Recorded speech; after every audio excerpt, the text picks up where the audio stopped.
Estamos iniciando mais um programa Transição, a visão espírita para um novo tempo. Para nossa alegria, mais uma vez conosco, Divaldo Franco. Tudo bem, Divaldo? Tudo bem, graças a Deus. Divaldo, eu gostaria que você abordasse um tema bastante solicitado pelos nossos amigos de casa, que é a obsessão. Por favor, Divaldo. Vivemos num momento muito grave na historiografia das nossas existências psicológicas. Vivemos a hora da depressão. Sem qualquer dúvida, a depressão hoje é de natureza pandêmica. A Organização Mundial de Saúde informa que existem na Terra, neste momento, 340 milhões de pessoas depressivas. A continuar com esses fatores, a ansiedade, o medo, a solidão, é provável que no ano 2015 sejamos 400 milhões. E isto é assustador. Porque os psicólogos e teólogos, os sociólogos e os psiquiatras procuram entender o que houve com a criatura humana. Porque com tantas conquistas, mesmo na área da saúde física, mental e psicológica, essa ocorrência de consequências trágicas. Nos Estados Unidos da América do Norte, em cada 18 minutos, o indivíduo suicida-se com arma de fogo. 90% através desse instrumento letal, que é o revólver, o rifle ou qualquer outro instrumento de tiro. Por que terá acontecido isto? Nós iremos fazer uma abordagem, mesmo porque a depressão se tornou tão perturbadora que qualquer tristeza, logo nós diagnosticamos como depressão. Coloquemos aqui em termos psicológicos que tristeza não é depressão. Tristeza é sintoma de saúde. Todo indivíduo saudável tem momentos de euforia, de preocupação, de tristeza, de desencanto, de frustração. Esse é, naturalmente, o movimento curvilíneo da existência. Ninguém tem uma existência horizontal, só os esquizofrênicos, porque não têm emoção. Dessa forma, quando nós estivermos tristes, procuremos evitar cair em melancolia, nessa situação da tristeza mais profunda. Procuremos reagir, readquirindo o sentido existencial, encontrando as motivações para viver, o sentido psicológico a que se refere Carl Gustav Jung. Mas a tristeza não é de maneira nenhuma depressão. A depressão, no entanto, é realmente credora de um universo de preocupações. Porque nós temos a depressão fisiológica, aquela que vem da hereditariedade, das doenças infecto-contagiosas, aquela que vem das sequelas das doenças infecto-contagiosas. Também temos aquela que decorre dos eventos de vida, a ansiedade, o medo, a perda, essas situações de agressividade social que nos criam posturas inadequadas e, consequentemente, nós fazemos o surto depressivo. Mas recorramos à doutrina espírita. Como espírita devemos encarar o fenômeno da depressão? Será que todas as manifestações depressivas são fisiológicas e exclusivamente psicológicas? Aprendemos com os guias da humanidade que não é exatamente assim. Em O Livro dos Médiuns, capítulo número 23, Allan Kardec aborda com toda a sinceridade um grande número de pacientes que se encontram hospitalizados nos sanatórios psiquiátricos não é constituído de loucos, mas de obsidiados. E, no entanto, ele faz uma análise profunda para demonstrar que esses processos psicopatológicos podem ter origem de natureza espiritual. E demonstra-o.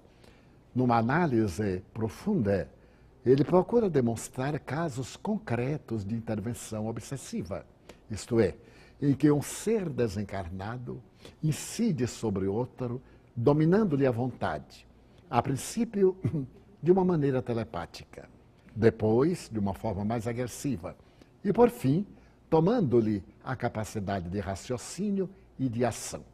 A obsessão, como a depressão, pode ser simples. Nós podemos ter um transtorno depressivo ligeiro, que eu chamaria aqui, em uma colocação muito pessoal, como uma gripe psicológica. E logo isto passa. Podemos também ser vítimas de um transtorno obsessivo pela influência de um espírito rebelde, desocupado, perturbador, que se compraz em gerar situações embaraçosas, como é muito comum aqui na Terra. Porque, afinal, os espíritos outra coisa não são que as almas dos homens e mulheres que viveram na Terra. Estão despidos. Não existem dois mundos. Há um mundo em duas fases vibratórias, o mundo espiritual e o mundo físico. Esses dois mundos interpenetram-se. Não é o mundo de lá e o mundo de cá. É o mundo espiritual em que nós nos apresentamos como energia condensada, como muito bem definiu Einstein. Matéria é energia congelada ou condensada, e energia é matéria dissociada. Então, nesses dois estados vibratórios em que nos movimentamos, no corpo ou fora do corpo, já que a vida é única, como diz o apóstolo Paulo, porque desde quando fomos criados, não finamos, não somos exterminados. Vivemos vestidos de matéria ou despidos dela. Como no corpo, despimos-nos e vestimos a indumentária de acordo com as nossas possibilidades e interesses. Então, há uma perfeita identificação vibratória. Há no Brasil um ditado muito bom, um brocardo popular. Dize-me com quem andas, e eu te direi quem és. Aqui nós faríamos um pouco invertido. Dize-me quem és, e eu te direi com quem andas. Ora bem, se o indivíduo tem uma postura saudável, se ele cultiva ideias positivas, ele estará assessorado ou acompanhado por espíritos saudáveis, espíritos dignos. Mas se ele se permite a frivolidade, a mesquinhez, os sentimentos abastardados, ele irá atrair por afinidade e por sintonia espíritos igualmente deste mesmo nível evolutivo, e ocorrem os fenômenos obsessivos. O indivíduo insensato, agressivo, tem muito mais facilidade de entrar em sintonia com os obsessores do que aquele indivíduo que é pacato, que é sereno, que reflexiona. E ao lado disso, nós temos as simpatias e as antipatias. A própria psicologia tem muita dificuldade de entender, porque nós olhamos para uma pessoa e simpatizamos. Olhamos para outra e até detestamos. A explicação desse déjà vu é que se trata de uma reação de natureza fisiológica, certamente. Quando olhamos uma pessoa, as glândulas suprarrenais derramam uma alta carga de adrenalina em nossa corrente sanguínea. E reagimos, gostando ou não gostando. Mas isto não é causa e efeito. Quando nós olhamos, dispara um gatilho psicológico que nos faz recordar no inconsciente uma afetividade ou um sentimento de oposição, de negatividade. E o organismo reage produzindo a adrenalina. Portanto, o fenômeno fisiológico é efeito de um fenômeno psicológico. Ora bem, na Terra nós temos pessoas de quem gostamos e de quem não gostamos. Aqueles que nos prejudicam e guardamos rancor. Aqueles que nos perseguem e temos ressentimento. Aqueles que nos odeiam e desejamos o mal. Sem qualquer hipocrisia, ocorre com todos nós. Sendo que alguns conseguimos superar, mas a reação é inevitável. É um fenômeno que está estruturado em nosso processo evolutivo animal. Desde as primeiras manifestações do medo, a primeira emoção humana, até o estado de amor, a mais sublime emoção humana. Quando desencarnamos, se não desculpamos, se não perdoamos e guardamos aquele sentimento, uma lei de atração nos vincula a quem nos prejudicou. Quer nós o desejemos, quer não desejemos. É a chamada lei das afinidades. É muito comum este outro brocardo, quando ele diz: o devedor está sempre vigiado pelo credor. Aquele que deve está sempre sob a alça de mira daquele que é o possuidor do seu débito. Desta maneira, os espíritos que desencarnaram, vitimados pela nossa conduta irrefreada, pelos nossos sentimentos perversos e não nos perdoaram, aguardam o momento próprio para cercar-se-nos, seja pelas nossas vibrações, que exteriorizamos uma paisagem psíquica típica da vinculação, seja porque nos procuram depois que se dão conta do estado espiritual e ocorrem as obsessões. Elas podem começar com uma influenciação. De repente, nós sentimos uma onda de tristeza.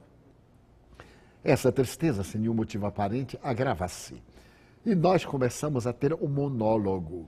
Eu não sou feliz. Tudo na minha vida dá errado. Não sei por que as pessoas não gostam de mim. Estamos formando um quadro depressivo, natural. Mas ele pode ser inspirado por um espírito perverso que deseja aniquilar-nos.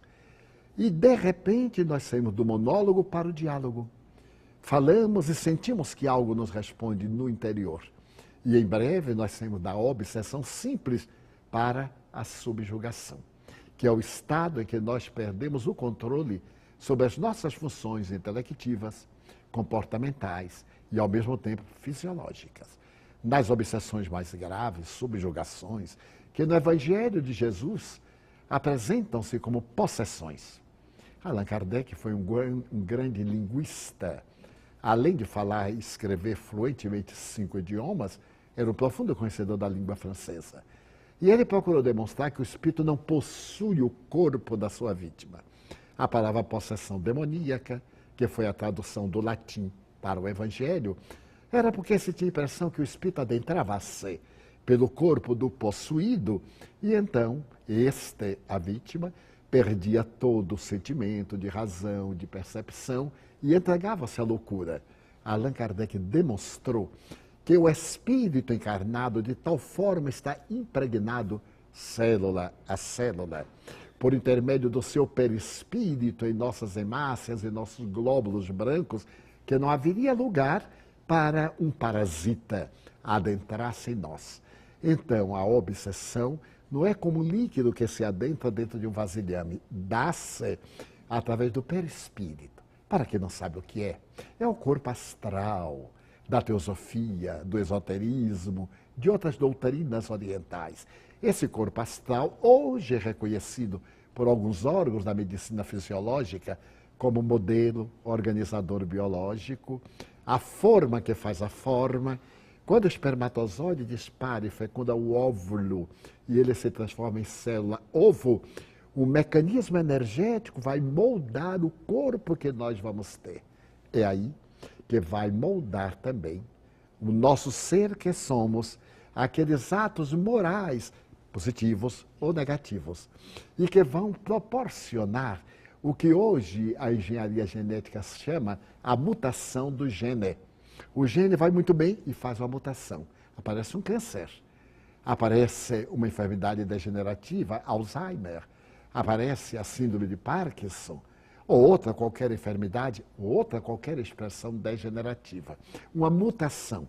Essa mutação, para nós espíritas, está no perispírito, no invólucro do espírito, que vai modelar o corpo. Se eu matei alguém, se eu traí, se eu abandonei alguém e me locupletei dos seus bens, se eu sou um indivíduo infame na colocação da ética, eu trago isso no meu inconsciente, a culpa. Na psicologia, a culpa é um dos fatores responsáveis pela depressão. Essa culpa é a antena que vai permitir a sintonia com a minha vítima. Eu atraio. E à medida que o meu corpo vai se desenvolvendo dentro deste modelo organizador biológico, eu tenho um campo vibratório que o povo chama aura. Essa esterilização da aura. E nos momentos do meu desprendimento pelo sono, é claro, essa aura, que é um campo de energia, atrai aquele a quem eu amo, como também a quem eu odeio. E que se dá? Aquele que eu odeio, o que me odeia, permanece no meu campo áurico e começa a influenciar a minha conduta. Começou a obsessão. Nós vamos para um breve intervalo e voltamos já já com esse assunto que é muito interessante.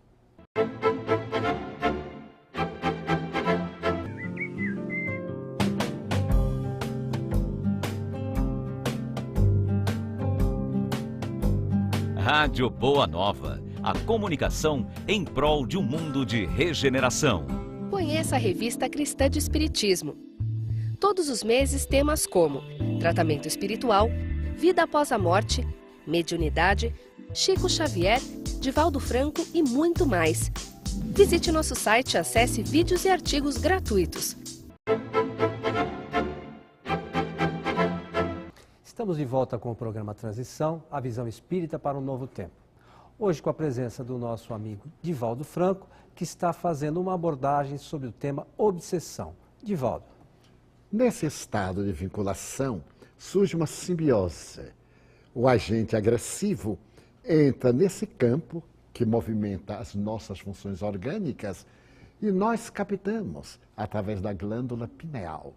E aquilo que era uma obsessão simples, uma tristeza, um estado de angústia, de insegurança, de desconfiança, torna-se mais grave.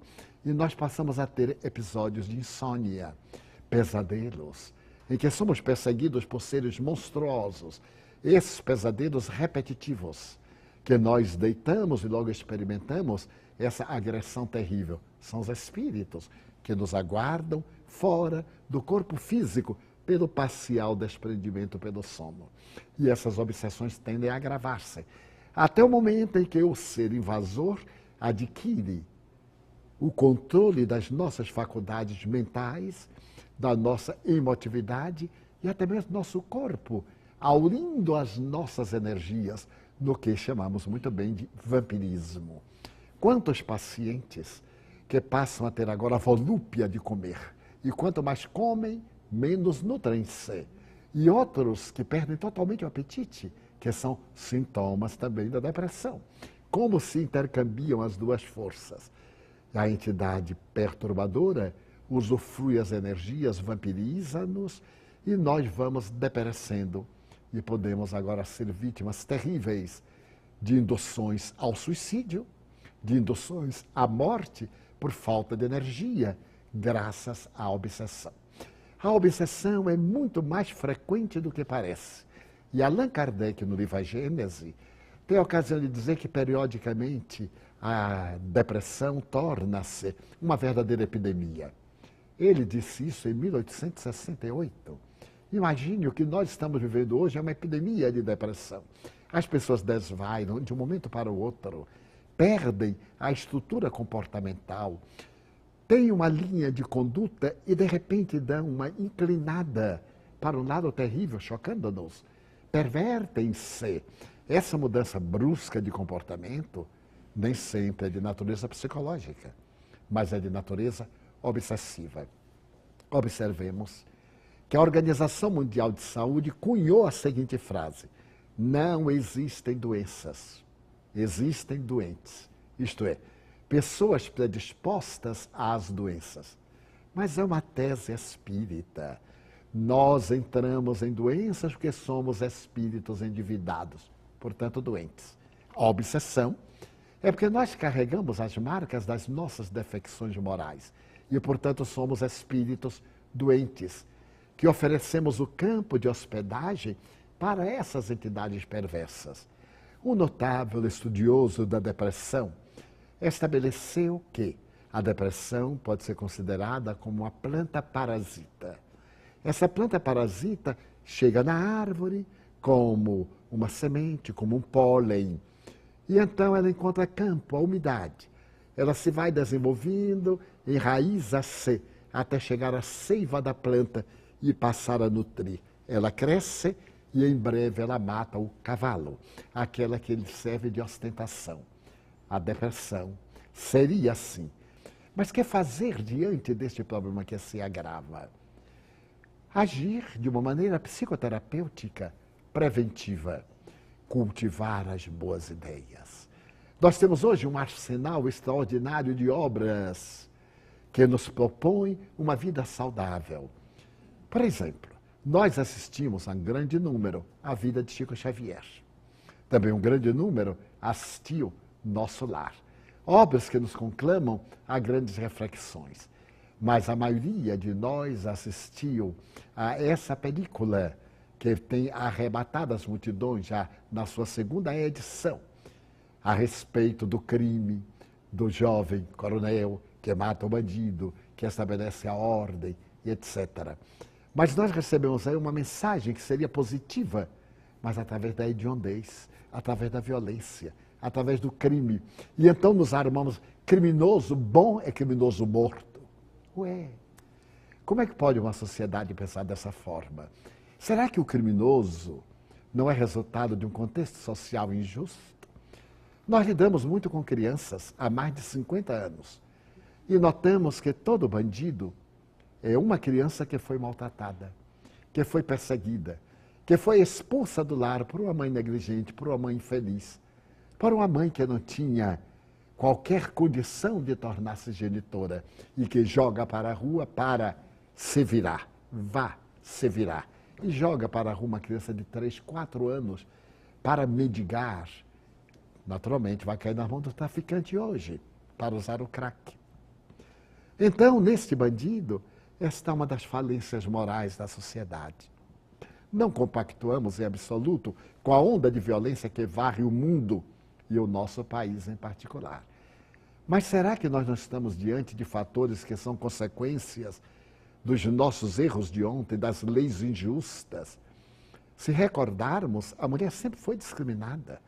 Encontrou direitos, mas ainda não iguais ao do homem. E estava tão acostumada a ser discriminada que no momento da liberdade, com todo respeito e exceção, está tornando-se libertina, tornando-se promíscua, entregando-se aos disparates, porque, segundo a psicologia, toda vez depois de um largo período de escravidão e de limite, quando vem a liberdade, a pessoa não sabe usá-la, porque não conhece. Então atira-se à loucura. Então, criminoso bom é criminoso reeducado. Não através de presídios superlotados, em que toda a condição humana sai. Eu ouvi ainda há poucos dias, numa das películas americanas sobre prisioneiros, um deles que matou dentro do cárcere dizer: aqui só tem 2 alternativas, ou lutar ou ser a mulherzinha do outro preso. É natural.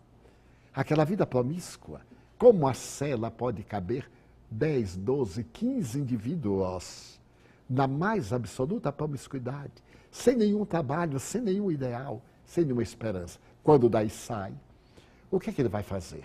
O ódio à sociedade, porque a sociedade lhe deu esse reeducandário. O distúrbio do seu comportamento, a suprema ignorância, porque não sabe ler, não sabe escrever. Ou se o sabe, veio utilizando negativamente. E depois as influências de espíritos equivalentes, que estão conspirando contra o bem na Terra, que nós abordaremos oportunamente. Então é necessário que mudemos de atitude através das boas leituras, não somente as soluções pelas tropas de elite, mas pelas tropas de elite da educação, em que, havendo maior número de escolas, métodos mais saudáveis, em que o aluno não tem a opção de vai à aula se quiser. Que discernimento tem uma criança, um menino de 6 anos, entre jogar futebol e ir à aula? É claro que ele não vai à aula, ele vai ao futebol. Entre ir nadar e ir à aula aos 10, 12 anos. Então nós precisamos de reformular os nossos códigos educacionais para podermos evitar os bandidos de amanhã. Mas então me falam das classes privilegiadas. Privilegiadas em dinheiro, não em educação. Pais negligentes, nas altas posições econômicas. Ainda me recordo do assassinato do índio, que foi a Brasília para participar das solenidades de proclamação do presidente da República e foi assassinado vilmente por jovens da melhor aristocracia brasiliense. Interessante notar que entre eles, filhos de autoridades, sem nenhuma censura de nossa parte. Mas é inevitável, porque é notícia pública. Onde estava a vigilância desses pais? Deram tudo, menos educação, menos princípios éticos. Então, as obsessões são as consequências de todos esses delitos. A justiça humana falha, mas a divina, não. Nós encontramos muitas vezes um juiz que diz: ele é primário, deixa-o solto. E nós evitamos ser levados ao cárcere depois do crime, mas a consciência de culpa permanece. Nós desencarnamos, reencarnamos e a nossa vítima vem cobrar. Ele não tem o direito, mas é claro, na sua ignorância ele se atribui como sendo o cobrador da dívida e a obsessão campeia.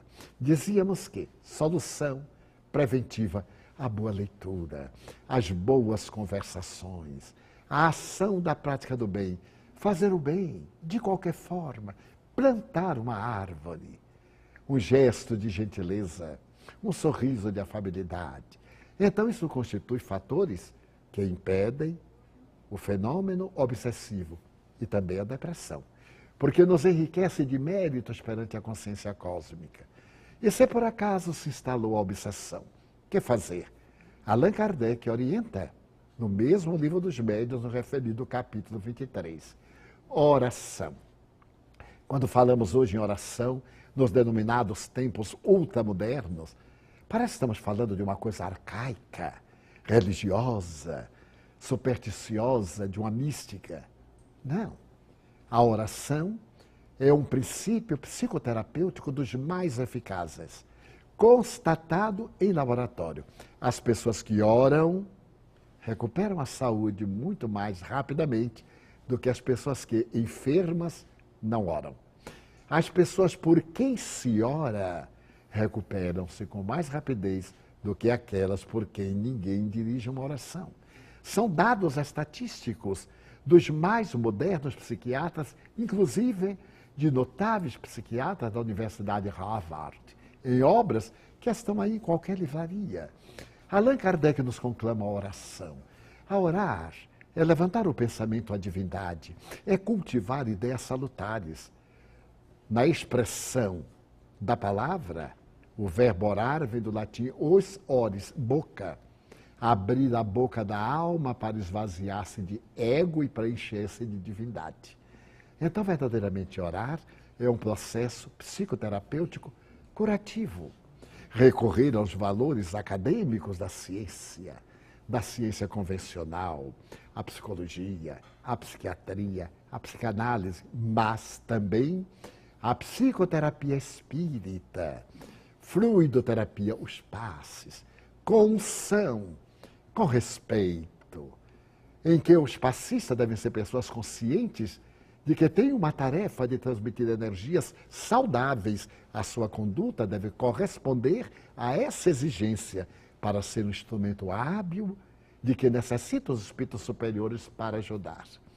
Porque um vasilhame imundo contamina qualquer líquido que nele se coloca. Expressão de Jesus. Não se coloca vinho bom em odres sujos, nem remendo novo em tecido gasto e podre. Então é necessário que o passista, que o espírita, no caso, que o portador da bioenergia esteja em condições de elevação terapêutica para poder melhor ajudar. As sessões de desobsessão, essas experiências mediúnicas em que se dialoga com o algoz e se o convence da trama, do drama, da sua infelicidade, tornando também saudável. Então é possível curar-se. A depressão é óbvio. E o espiritismo é a mais avançada psicoterapia da humanidade para qualquer transtorno de natureza depressiva ou de natureza obsessiva. Divaldo, nossos agradecimentos. E a gente procura sugerir, inclusive no site do Transição, para que os nossos amigos procurem sempre um centro espírita próximo à sua residência, né? Muito bem. Porque às vezes as pessoas, eu quero ir naquele, no outro e tal.